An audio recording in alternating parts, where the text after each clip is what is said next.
Olá, meus amigos e minhas amigas, estamos voltando aqui com o Pergunte ao Marcelo Ramos, esse programa que toda semana a gente faz, fazendo comentário, respondendo perguntas de quem entra lá nas nossas redes sociais e deixa a sua mensagem. Nós vamos fazer esse Pergunte ao Marcelo Ramos dessa vez em blocos em relação a postagens que eu fiz durante a última semana, e vai ser assim daqui para frente. Então, vamos conversar e tratar um pouquinho das pessoas que deixaram mensagem para a gente nas redes sociais. Eu quero começar aqui com uma mensagem na postagem sobre a minha visita a Rio Preto da Eva.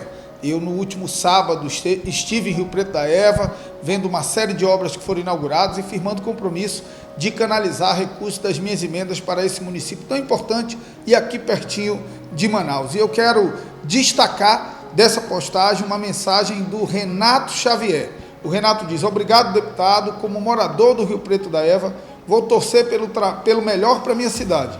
Não importa quem seja o prefeito ou o partido, para mim o importante é o povo.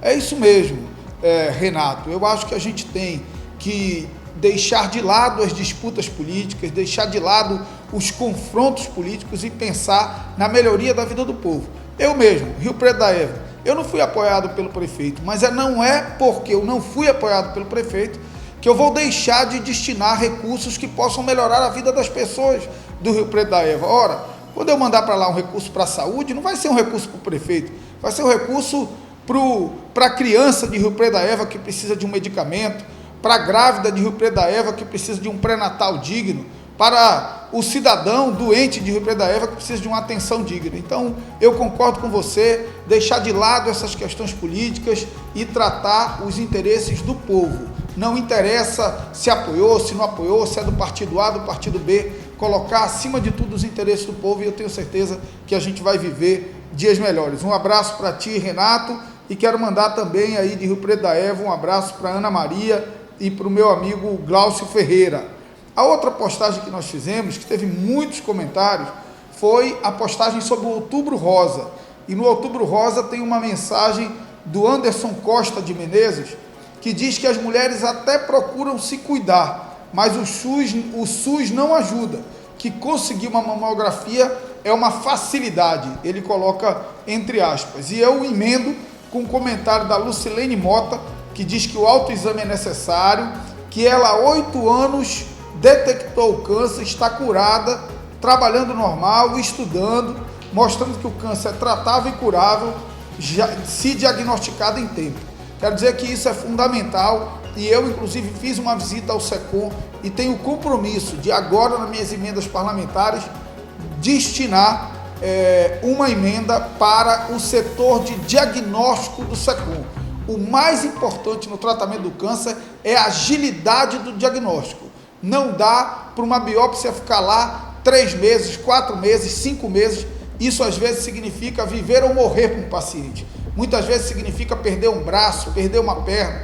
Então nós vamos garantir recursos para melhor equipar, para dar mais qualidade, mais agilidade no diagnóstico do câncer lá na Fundação SECOM, e eu tenho um compromisso de destinar emenda parlamentar para isso. Nós tivemos algumas enquetes também na nossa página do Facebook, e uma delas foi relacionada aos temporais. Se Manaus está preparada para receber essas chuvas torrenciais que a gente recebeu uma na semana passada, que alagou a cidade inteira. E tem 2 comentários. Temos um comentário sobre isso do Diego Santos da Mota, que diz que um amigo dele sofreu um acidente na sexta passada durante a chuva, teve um aneurisma e faleceu, e que o nome desse amigo dele é o Cleuton Carvalho. Vejam só, na campanha de 2016, que eu disputei contra o atual prefeito, ele anunciava não sei quantos quilômetros, acho que 500 quilômetros de drenagem profunda. Uma cidade que tem 500 quilômetros de drenagem profunda, ela não alaga como Manaus alaga qualquer chuva um pouco mais forte. Portanto, isso foi uma grande mentira daquela campanha, e há pouco investimento preventivo.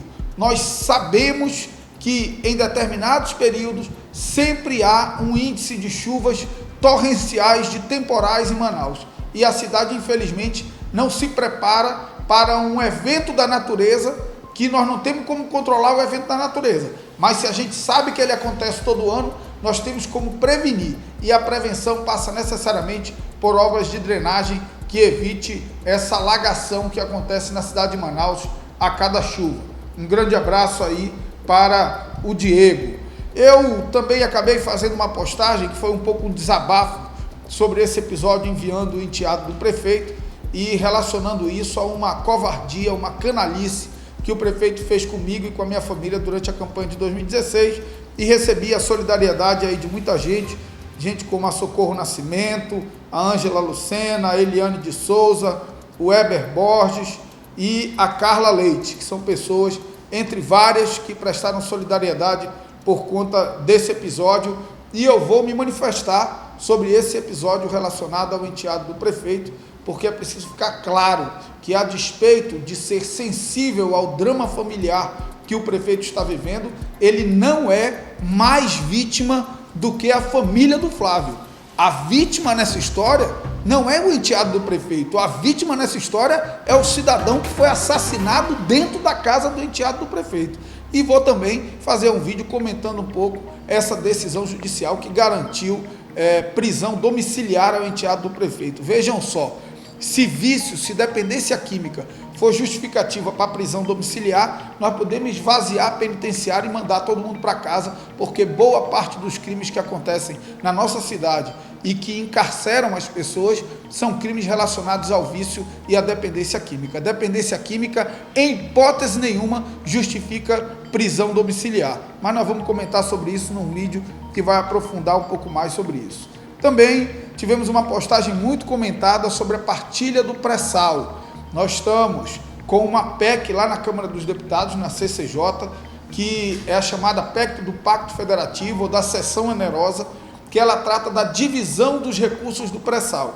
O pré-sal foi descoberto no Rio de Janeiro, mas é um patrimônio do Brasil. Então, esses recursos têm que ser distribuídos entre os estados, entre os municípios brasileiros e entre a União. Há uma polêmica, a proposta que está lá na PEC é de 15% para os estados e 15% para os municípios.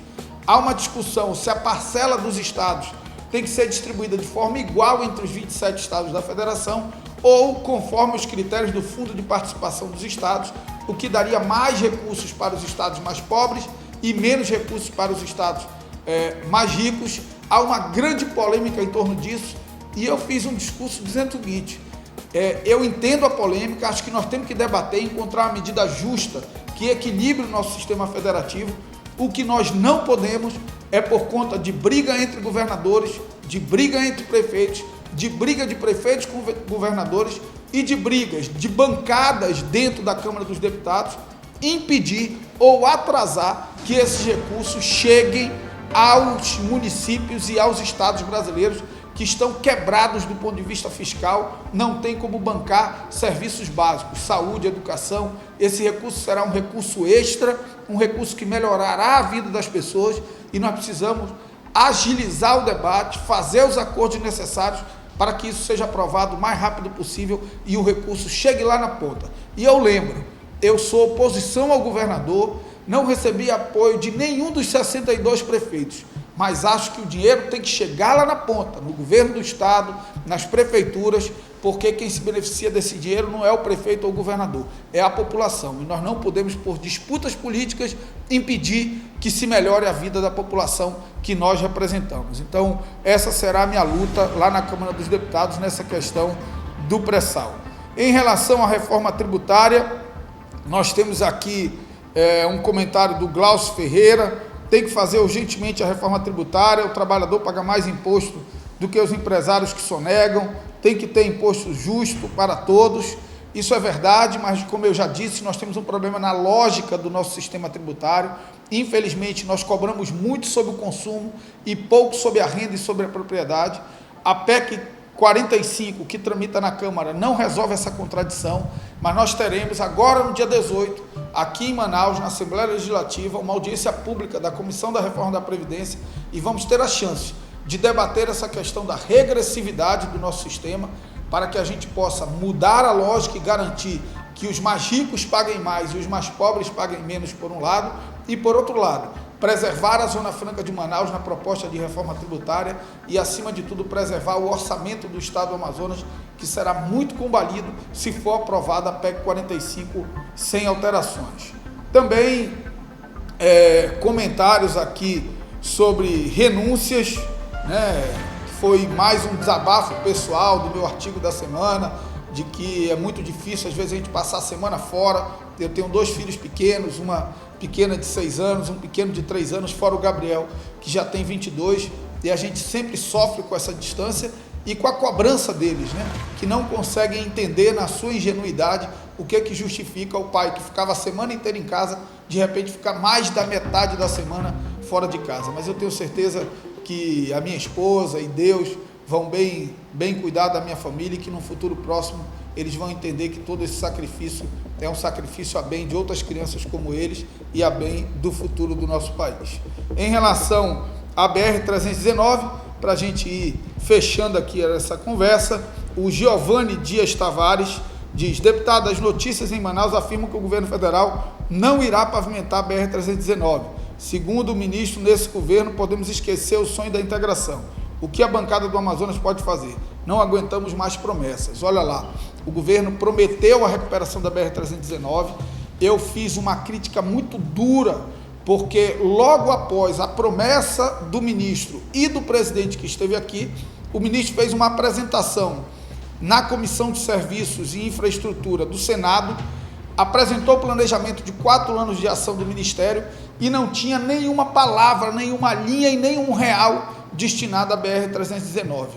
Fui contraditado nisso, eles confirmaram que iam fazer a obra e agora a verdade veio à tona com palavras oficiais do governo de que não tem condições de fazer a BR-319 nos próximos anos. Ora, para fazer a BR-319 tem que priorizar essa obra e ela não está dentro do plano de desenvolvimento logístico do governo federal. Parece que nós vamos realmente ter que esperar mais um pouco. Nós da bancada continuaremos lutando muito. Um dia desses fizeram até um vídeo de uma área que eles estão recuperando, que já estava asfaltada, dizendo que era a recuperação da BR-319, numa chantagem com a população, numa tentativa de manipular a população. Ora, as áreas dos extremos, elas já estão licenciadas e boa parte já está asfaltada. O que nós queremos saber são os 400 quilômetros do miolo da BR-319.